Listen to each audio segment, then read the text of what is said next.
This episode is brought to you by Fuli Gemstones.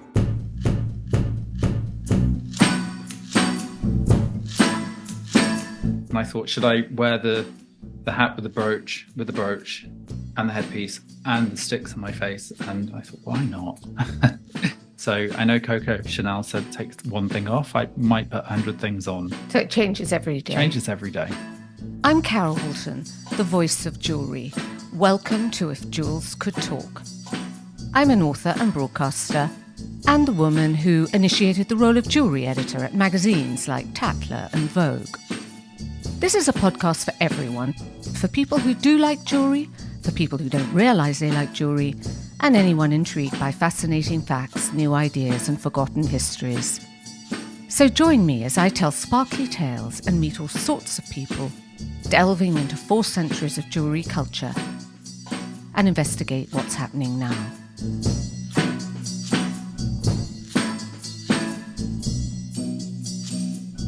I am welcoming the British fabric sculptor, designer, who's been described by Vogue as England's most eccentric dresser. I have Daniel Lismore with me in the office, in the If Jewels Could Talk office. Daniel, thank you for joining us today. Thank you for having me. I'm not guilty of that title, but thanks. You don't think you're eccentric? No. Okay. I think the listeners can decide this as the conversation progresses.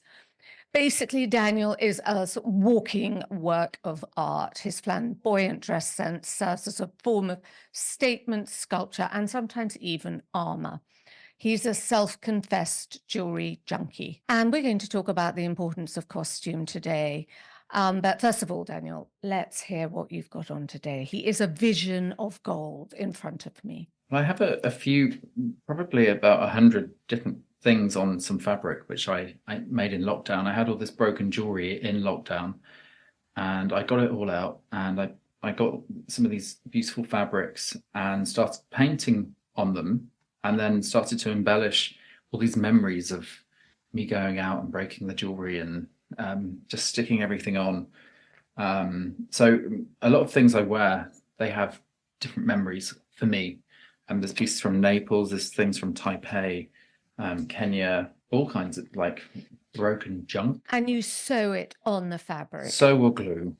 Sew or glue. There's a lobster slightly heading up towards his armpit. This was on a broken tiara, and I decided to turn it into a brooch. Now it holds my champagne if I need hands free at a party. Oh, I see. It's tentacles that come out of it. Yeah, and I also have this blue necklace which holds my phone, bag, or champagne glass. That's pretty handy. You know, decorative things can have a function. They do. And then you've got almost like a Lord Mayor who's been a Lord Mayor for a very long time. You've got all these huge gold medallions all across your chest. Yes, and I have one of these earrings. I had a fashion label called Sorapol. I was a creative director. And we laser cut all these and gold plated them, and these were for a show, but I now wear them as like accessories. Loads of rings. How many rings? Loads. I was just given this beautiful cross ring by the Stephen Arnold Archive, and when I was 17, I discovered his work, and he would create collages out of jewelry, anything.